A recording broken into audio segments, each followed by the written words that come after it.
fact, astonishingly, the president recently said that his daughters know that global warming is real and that the future generations will embrace this more so than the current generations, right out of Chairman Mao.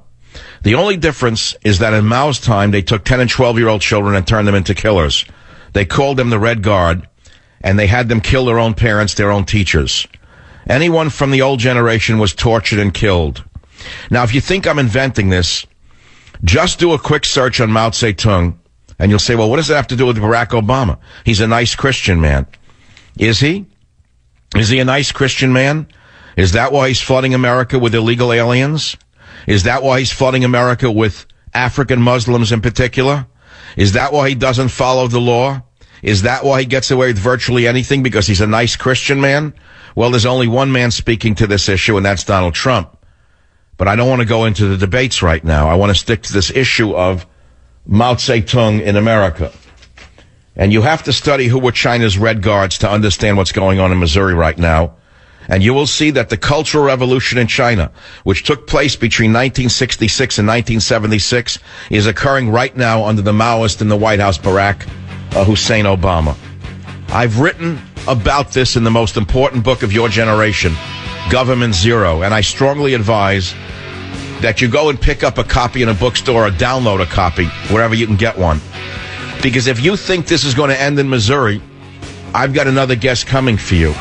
Because it's coming to a town council near you, an elementary school near you. These Red Guards must be stopped by you.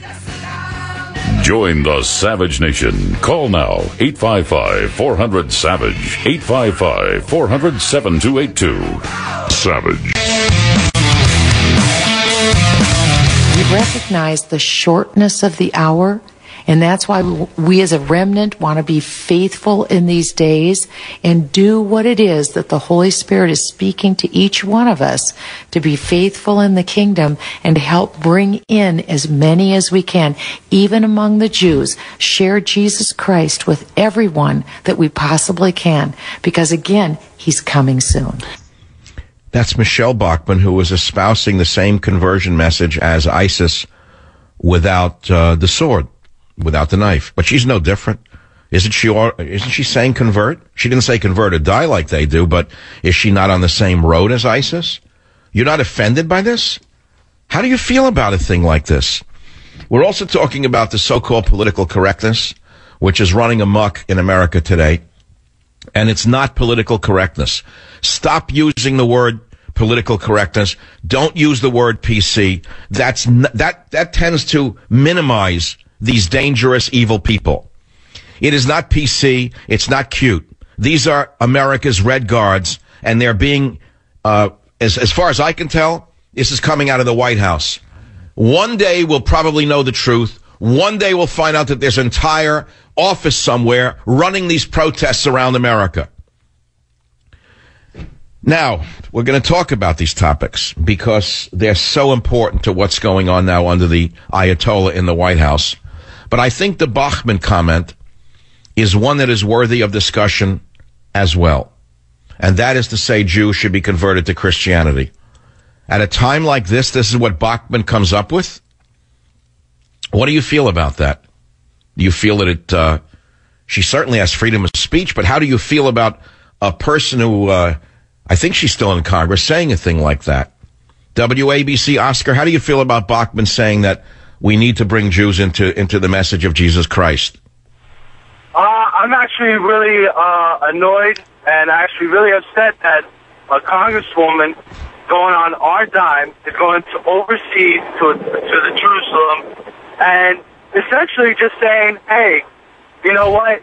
It's getting to the point where it's so bad that instead of actually doing something, we're just going to try to convert you into Christianity so you can be saved for the afterlife. I think she needs to get out. We don't need people like that in the United States running government. We need somebody else that's going to get in office and actually try to... All right, you made your point. Okay, I got it. You're a little okay. WFTL, Jack, how do you feel about Bachmann's comments? I'm Jewish, and it doesn't bother me at all. I wish Christians would convert to being Jewish. As long as they don't put... When you say the difference between her and ISIS is the knife to the throat, yeah, that's the biggest difference you can imagine. I think Buddhists want people to become Buddhist. I, as a Jew, when my sister-in-law became Jewish, I was happy. I'm not saying I'm obnoxious. What you don't understand, and you're ignorant of your own religion, is that Judaism is not a conversion religion. Judaism does not have messianic preachers going around telling people to become Jews. You don't even know that about Judaism. I do know that about it, and one of the reasons we don't, because we used to, is that it always turned out pretty badly for us. For example, Herod, Antipas, and Herod were both forcibly converted Jews. So, by the way, one of the reasons why Jews don't do it is it was forbidden under Islamic and Christian law for Jews to seek converts. Ruth, who is the progenitor of the Messiah, was a convert. So wait, okay, so you do know the history of Judaism, and you're not offended by Bachman saying that they should convert Jews to Christianity? No, there's always been. For 2,000 years, Christians believe that the only way to be saved, the only way to go to heaven, is to become a Christian. No matter what you are, if you're a good person, bad person, doesn't make a difference. I don't believe that, but as Ed Koch once said, when you die and you get to heaven, you'll ask God, hey, have you ever been there before? If he says yes, oops, I was wrong. If he says no, I was right. This doesn't offend me. What offends me is what's happening in the Middle East among people who you don't have a choice, or you have to pay a special tax in Muslim countries called the jizya. I am very knowledgeable about the history of my people and my religion, and this is nothing new. Don't you think Michelle Bachmann should have made a plea for ISIS to be eradicated from the earth, and that Obama should get off his throne and join Russia in snuffing them from the planet, instead of wasting her time and talking about converting Jews?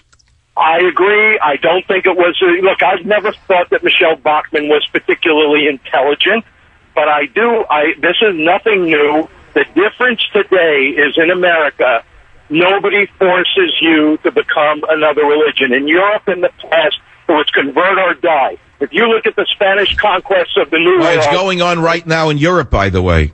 I don't know if you read the story last week. I think it was on Breitbart, London. In the prisons in London, Muslims have taken over some prisons, and they're forcing non-Muslim prisoners to convert to Islam or pay the jizya tax. That's what's going on in the cowardly nation under this double talker, whatever his name is, Cameron. Do you know that? That's the real problem. Yeah, of course it's the problem. Because what's starting in the prisons will soon spread to the streets. It's convert or die.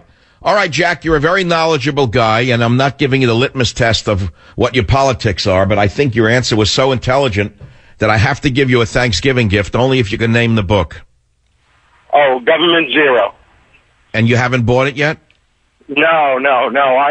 Look, I don't buy books anymore. I got too many in my home. So why didn't you download it as a Kindle? I don't. I'm old enough not to like reading electronically. I like a hand. Oh, so you don't read books and you don't read electronically, so you read nothing? No, I get the Wall Street Journal on the weekends.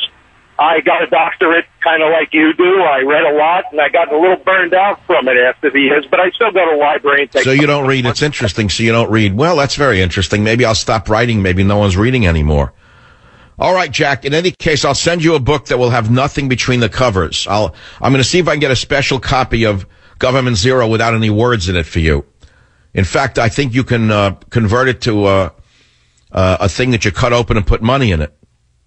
All right, look, let's get back to the serious issues here, and I do want to get back to China's Red Guards. I think it's a very important learning moment to see what these racist pigs on the Missouri campus are actually doing to freedom of speech. I want you to understand that you can be a racist pig of any race. Did you know that? And you got to throw their words back in their face. This is coming out of certain communities only. When you tell people to shut up, to get off your campus, throwing reporters off the campus, do you think that's limited to a certain race or a certain culture or a certain time? So you have to look back on who were China's Red Guards, and I explain it deeply in my book. It's so important for you to know that this revolution that occurred in China is occurring right now in America. And while Mao was doing it to enforce communist dogma, now pay attention to what I'm about to say to you. He wanted to rid China of the so-called four olds: old customs, old culture, old habits, and old ideas. If that didn't put a chill up your spine, then you are immune to learning anything. This cultural revolution wound up in the deaths of millions of Chinese. And guess who responded to Mao's call? Youths. And they formed groups known as the Red Guards, just as you're seeing on the Missouri campus, just as you're seeing on the once great Yale campus. They were made up first of students, ranging from as young as elementary school up to university students. And then, as Mao's killing cultural revolution gained momentum, younger workers and peasants joined the movement. And the Red Guards did what? They burned ancient books. They destroyed Buddhist temples. They destroyed Chinese antiques. They killed Pekingese dogs. Did you know that? They killed all the Pekingese dogs in China because Pekingese dogs were associated with the old imperial regime.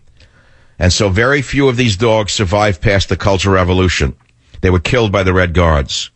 The breed has become nearly extinct in its own homeland. Now, pay attention to the next one. Mao's Red Guards, very much like Obama's student protesters, publicly humiliated teachers, monks, former landowners, or anyone else suspected of being counter-revolutionary.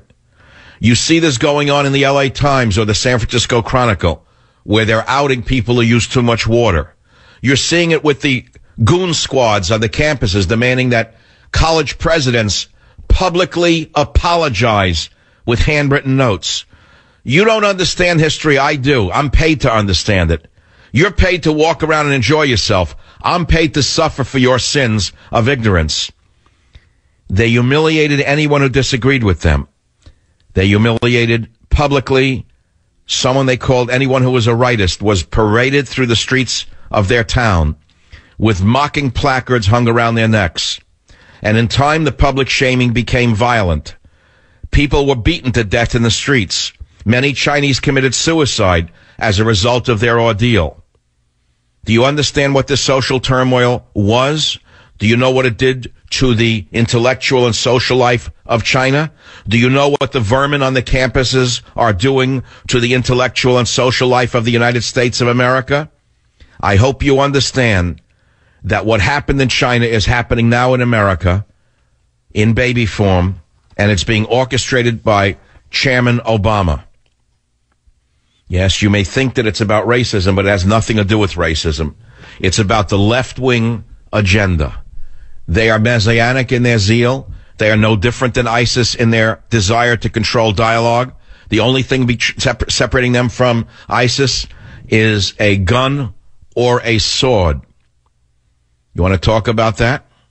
WABC Stephen, you want to talk about the Missouri incident? Go ahead, please. Thank you, Michael. Appreciate your taking the call. And this is all based on my opinion that the University of Missouri is a university with a football team. It's not a football team with a university. I made that point yesterday. Since when did universities become a hostage to the idiots on the ball teams? You know what you say to them? Tell you what, we're ending football. Go home. You're finished. Get out of here. It's a university. You're telling me a student in astrophysics has to now take a course in affirmative action and listen to the wonders of reality here? The fake reality that they put out? My proposal, and I'd like to know what you think of it.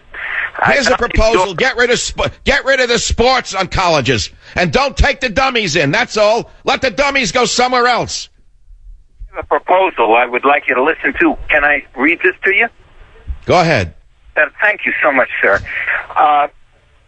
First of all, they've got to hire a PR firm to describe to the media what they're going to do, and then they've got to make a business plan to absorb the losses that they're going to take during the suspension of football at the University of Missouri. They suspend the football season, and they bring in a small police and National Guard contingent. They offer the students involved the opportunity to continue as students, or that's it, they're expelled. And they would be subject to the laws keeping the campus safe for all the other students that are not football, players. Yeah, I understand. Most athletes are stupid. Everybody knows that they're admitted.